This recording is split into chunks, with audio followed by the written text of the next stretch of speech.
Good evening. I'm Lieutenant Arts with the Sheriff's Office. I'm just going to go over some housekeeping rules before we get started. First off, if everyone would please silent your cell phones. Do that now so we don't have any interruptions. We have a very full house, so just keep the side conversations down to a minimum. There's restrooms in the back if you need to use those, and emergency exits where you came in. Attending tonight, this evening's press conference, we have Sheriff Robert Norris, Kootenai County Prosecuting Attorney Stan Mortensen, and Spirit Lake City Mayor Jeremy Cowperthwaite. Yep. We'll provide printouts of the timeline of events that will be available after the sheriff speaks. Sheriff Norris and Prosecutor Mortensen will take a few brief questions at the end. Sheriff?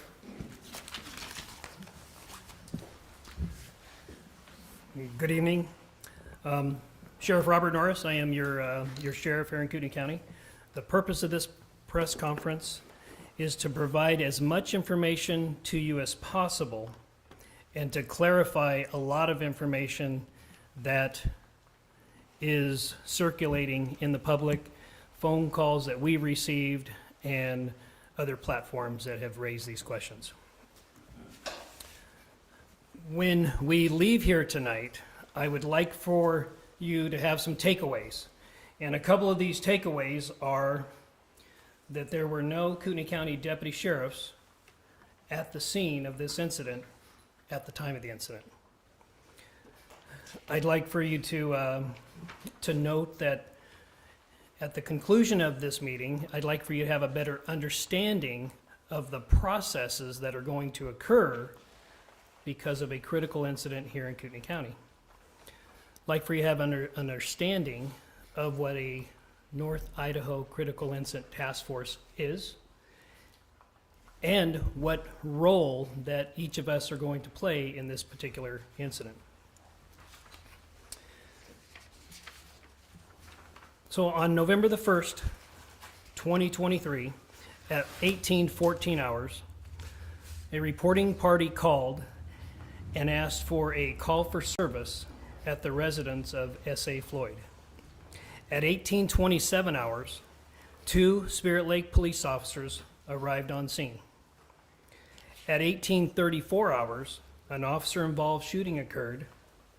At 18:34 hours, an officer-involved shooting occurred. At 18:47, a Kootenai County deputy sheriff arrived on scene, which would have been about 20 minutes after the incident. S.A. Floyd is a 67-year-old female. Miss Floyd lived alone inside her residence. The location is a multi-apartment complex retirement facility. The complex is for retired independent living. There are care providers available to check in with different residents depending on their need of care. What the North Idaho Critical Incident Task Force is a multi-agency task force that is activated whenever a critical incident occurs, such as an officer-involved shooting. There are many detectives that have different areas of expertise, and most agencies here in Kootenai County are part of the North Idaho Critical Incident Task Force. The Sheriff's Office, the Kootenai County Sheriff's Office, your Kootenai County Sheriff's Office was not involved in the original incident. We are the agency who's investigating this particular incident. And investigating from a investigation of the officer-involved shooting. And a piece of that is ours. And then what we're going to do with that investigation, we are going to handle that investigation over to the prosecutor. And Stan Mortensen's going to talk about that. But I'd like to tell you a little bit about the investigation. The investigation is objective in nature. It is a memorialization of facts, of measurements, of witness statements, of involved party statements, of audio and video. So it's really just a memorialization of the event there's no subjective analysis in the original criminal investigation. And I think it's very important for us to have an understanding of what that means.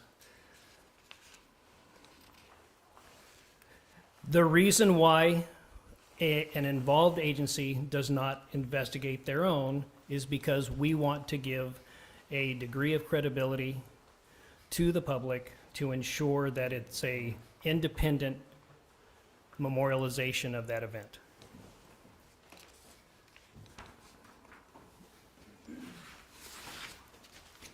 At this time, I'm going to turn over the mic to your prosecutor, Stan Mortensen, and he's going to describe what happens when he gets the investigation.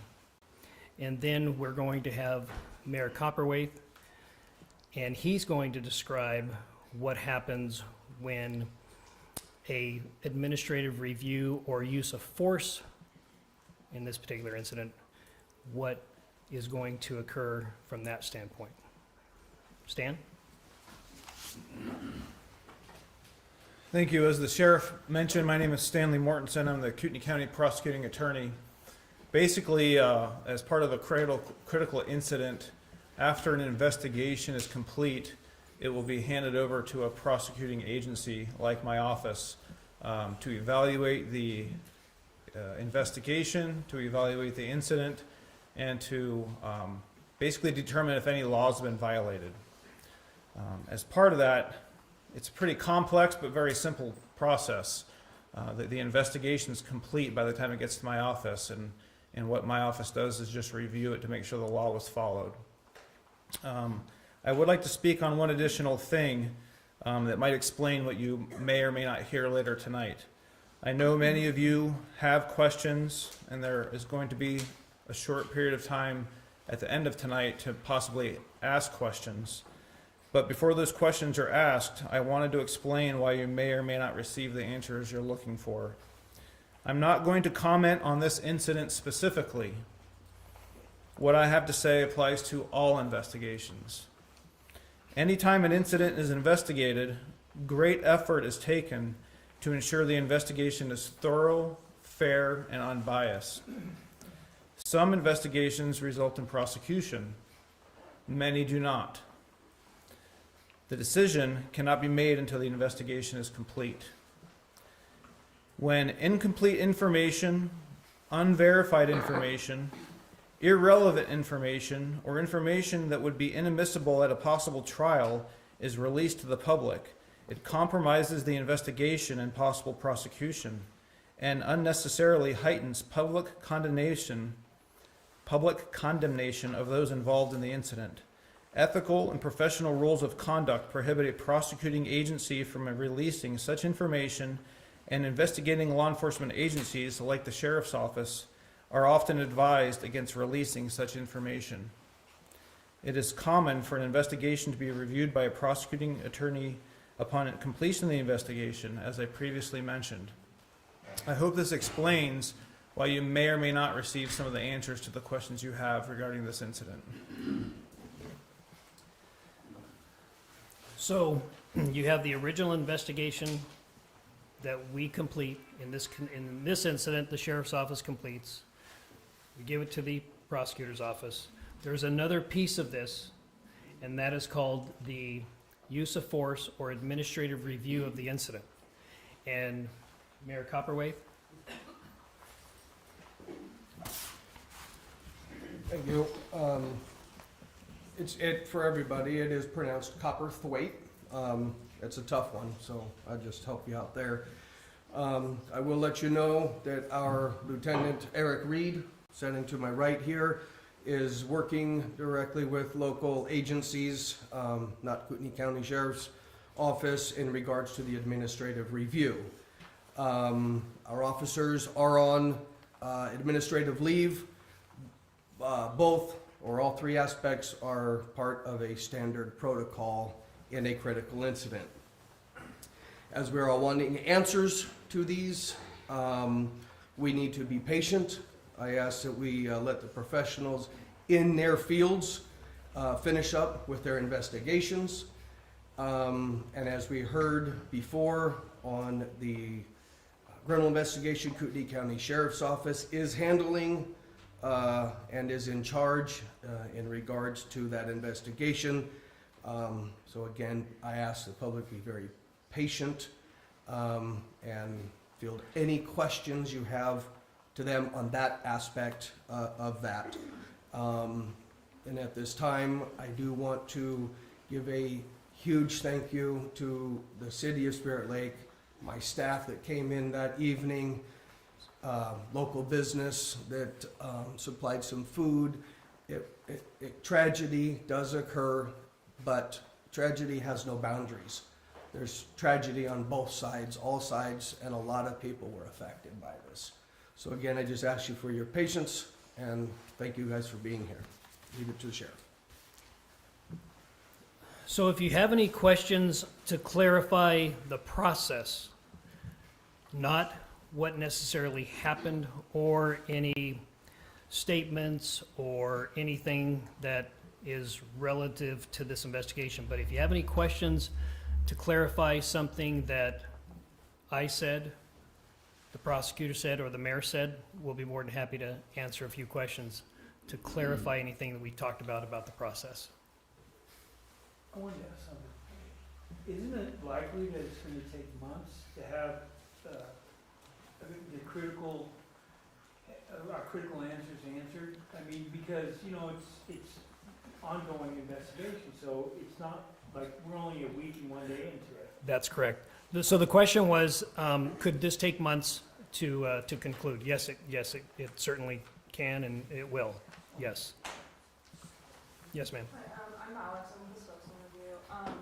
I don't understand why, you can't exactly say how the officer felt threatened enough to discharge the weapon. And OIS by definition is an officer discharged their weapon, but there's been no detail as to why the officer fired their weapon, and I'm confused as to how that is not being released at least. Yeah, so we're not gonna answer that because we still need to have a complete investigation and a complete interview from all the parties involved.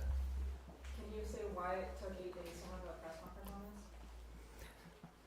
this? Well, we believe that there was some, who are you with? The spokesman. Okay. There are some media outlets that, mostly television, that put officer-involved shooting on their television news, and they put a Kootenai County sheriff vehicle there. So we got a lot of calls that it was a Kootenai County shooting and not a Spirit Lake Police Department. So that's one of the reasons why. And that took, a few days for that to occur. And then some of the phone calls that we were receiving because of the misinformation. And then in some of the other media platforms, we were seeing some things that we felt like we wanted the need to be transparent and to provide a press conference. We did it as quickly as we could. Yes, sir. Yeah, how you doing? I'm just curious, the call, was it just a service call or a call that we have armed person? That's what I'm trying to understand. It was a call for service at that location, and that's all we're going to release at this time because, like I said, we still have other people that need to be interviewed because of this situation, and we don't want to put any information out there that could change what their thought or thought was at the time. Thank you. Yes, ma'am. So I understand that we are still under investigation. Are our wonderful officers still going to have to be on administrative leave until the investigation is done? So, ma'am, hi. It's a standard protocol throughout the United States when officers are involved in a critical incident, specifically an officer-involved shooting. It's standard throughout the United States that they get put off on administrative leave, and at that time that they are directed to see a mental health professional therapist, And based on the interview with that individual, they make the determination when the officers come back. And that's a standard procedure throughout the United States. So when that comes and we have that, then those officers will be given a letter to return to work, full duty. Okay, thank you. Yes. At what point are you legally obligated to honor the public records request? So Idaho code controls public records requests. I'm not going to sit here and discuss the nature of the law, but it's 74-101, 102, 103, 104, and it keeps going on. Yes, Idaho does have laws regarding public records requests. Idaho law also has laws that exempt some material from being released. And so I would ask that all public records requests be in writing, and we'll just deal with those on an individual basis as they come in. And they'll be analyzed individually and according to the statutes. So, but I'm wondering, is there a point, like, once it's released to you, the investigation, at that point, is the public allowed to have their public records request honored? There must be a marker of some kind along the investigation. There's no deadline as far as after 10 days or after 3 months, everything's just automatically released. Anytime a request is made, that request is analyzed in conjunction with how complete the investigation is and where we are in the process. Naturally, though, the longer we've gone from the date of the incident, the more likely it is that things will get released, yes. But I can't sit here and say when that date will be. We're going to start with some more of our media. Yes, sir, back Thank here. you. With KREM 2, can you tell us what or why officers were responding to this apartment complex, what type of call that was, why they were there in the first place? At this time, it's just a call for service, and that's all we're going to release about. Can you tell The us what actual type incident. of call for service? It's a call for service. Was it mental health call? At this time, we're going to let you know that it was a call for service. Was it from a neighbor? You, sir, in the back with your hand raised. Now, quick question. Are they going to look into why she was given a 30-day, a blind handicapped person, 63 years old, given a 30-day eviction notice from the senior center by the trustees there? Why was she given? You guys are asking specific details about the incident, and the sheriff and the prosecutor and the mayor, we've all been very clear. We cannot release specific details about the incident. So those questions can't be answered at this time. Yes, sir. So this whole press conference and the reason we're down here is to teach us about the process and ensure us that Kootenai County wasn't involved in the shooting. There's a lot of miscommunication. I'm sorry. No facts. There's a lot of miscommunication as to who was involved and what had occurred. And so the purpose of this was to try to provide some clarification as to who was involved and who the investigation is being handled by. Yes, sir. I could only compare to other officer-involved shootings that dealt with in Washington, but I was just curious as to, I know why there's such tight-lipped around certain parts of the investigation, but over there, at least, they released the cause of the death, and here, all we have is that she was found dead. Do we know the cause of the death, and if you guys don't want to release it, why not? Again, it's another detail of the case that at this point in the investigation, we can't release that. Yes, way in the back, sir. That's me. The short lady back there. All right. I just want to know why I found out these facts or misinformation from Facebook and not from law enforcement at all. That's why we're having this, because so much misinformation does find its way onto social media platforms. That's the purpose of this, so you can get the best information that law enforcement is able to provide at this time. That was 2 blocks from my house and a neighbor who's dead. You haven't given any information, so. Yes, ma'am, with your hand raised. I received the emergency notification text, right, from the sheriff's department. I have received text notifications, from 10 to midnight about a drug traffic stop. Yet, like she is saying, I live 1 block away from everything that happened. And I was assured the next day that everything was handled in, I was told, 30 seconds. But at about 8:45, I could still hear the flashbangs, a couple flashbangs, and officers on their mics. So it didn't seem like everything was under control. No. And it would have been nice to use that emergency notification to ensure the citizens that everything was under control if it was, or wasn't if it wasn't. I can Just speak to to our say protocol if you shelter would in like. I can't place. speak to this exact incident, but our protocol for using the emergency alert system is what the text message that you're referring to, is if the public is in continued danger, that's when we use that.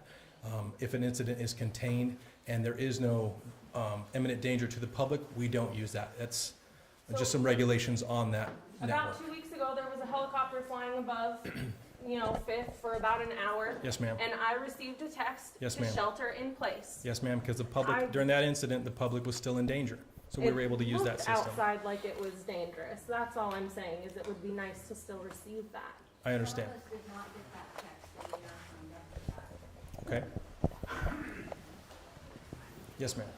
So I have two questions. One, is there a timeline for a preliminary release of information as far as preliminary investigation results? And number two, have you, the mayor, reached out to the officers who are involved, and how are they doing in a general terms? Have you spoken to them about how they're handling? I mean, this is a tragic situation.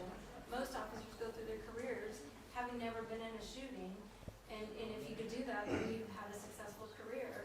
And so have you reached out and spoken to them, and are they doing okay? Or, how are they doing? So two-part question. Yeah, your question is twofold, and the prosecutor has already answered the timeline. There is no timeline that we can give you right now because of the investigation. The investigation has to happen first before information can be released. So I understand for the full investigation. I'm saying most times there's a preliminary investigation. Are you anticipating that in a month or 2 months or like? And at this time, he's not going to give a timeline. Okay. Yeah. Yes, Very informal. they have been contacted. Have you been in contact with them? I have, and I don't know that I have an answer for if they're okay. Yes, they are, but I'm not gonna answer for them, okay? I wanna say, yes, they're okay, but I'm not going to attempt to. Somebody else who has been in more contact, our Lieutenant Eric Reed, who I also have been in direct contact with, may or may not have more that he may want to say on But that. you're the leader, so, you're the mayor of the Yes. city, so that would be important. I understand. They have been contacted. Thank you. Yes, sir. Peter Chowik, so why, you said the woman was living alone. When you guys respond to the call, was there somebody else also there? So those are, again, specific details about the case that we're not going to release. Every bit of information about the case, specifically to this case, has been released. The reporting party is next of kin. The reporting party is next of kin. Next of kin. And we did have a meeting, the prosecutor and I, we did go over to their home, and we did the same thing that we're doing here. We did that earlier today. So her family member called you guys, called us, Spirit. Next of kin was the reporting party. Yes, sir. Spirit Lake is obviously a small town with a small police department. I just want to know, what's the strain on the police now having 2 officers under administrative leave? Well, as you know, the Spirit Lake Police Department is a much smaller police department, and we are actually in the process of hiring more personnel. But at this time, actually having 2 officers having to go off administrative leave under the circumstances of a critical incident does put a tremendous strain on our department. But in that, we want to ensure the public that the safety in the city of Spirit Lake is of no concern, because we also have a partnership with the Kootenai County Sheriff's Department. And so for 24-hour, 7-day-a-week service, in our absence, they fill in for us, and we are greatly appreciative of them being a good law enforcement partner with us. With, what is your staffing level now with those 2 officers on administrative leave? Currently, we are active officers, including myself, in the administrative role. There's 3 of us, and December 1st, we are hiring a new employee, so we'll be up to 4.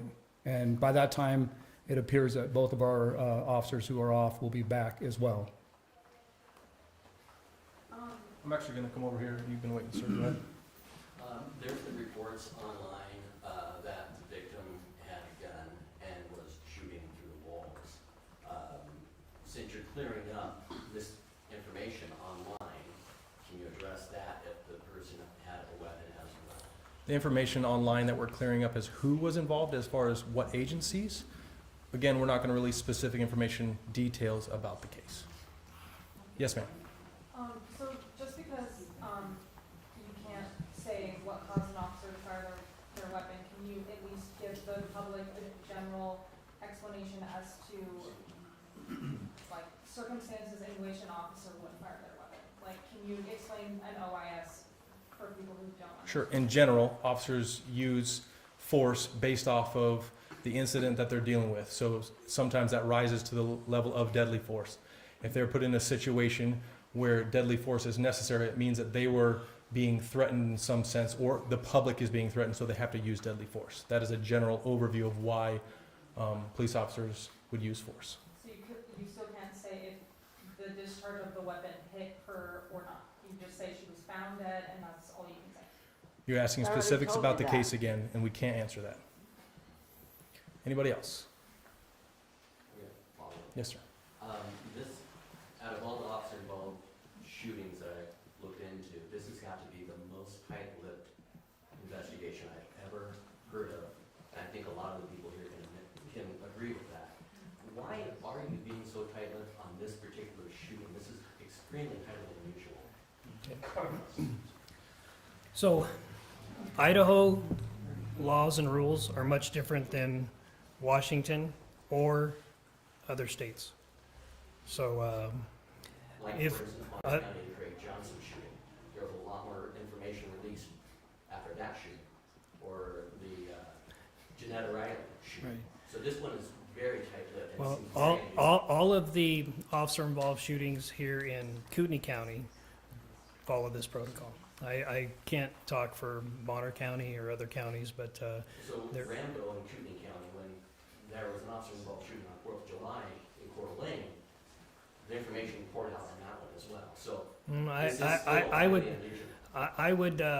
I would differ with your opinion on that, because that particular individual was still alive at the time, and I would probably differ on the opinion on that. Yes, sir. I just have one, I don't know if it's specific or not, how many years was that officer been on service? How many since his training?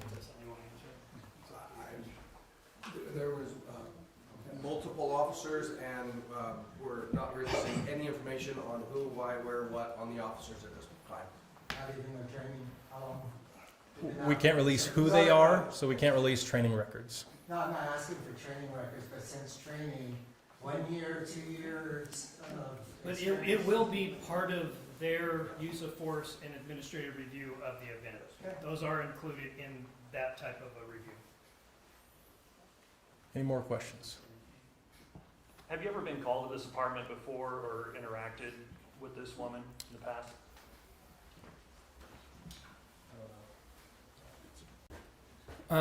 We don't have any knowledge of having a call generated at that location before, so I can't comment on that.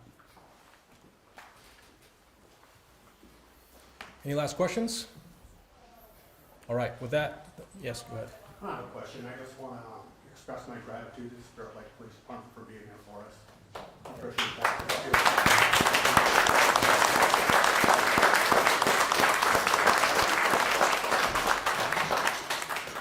Well, thank you. Thank you for coming down here and getting as much information as we could give you, and have a better evening.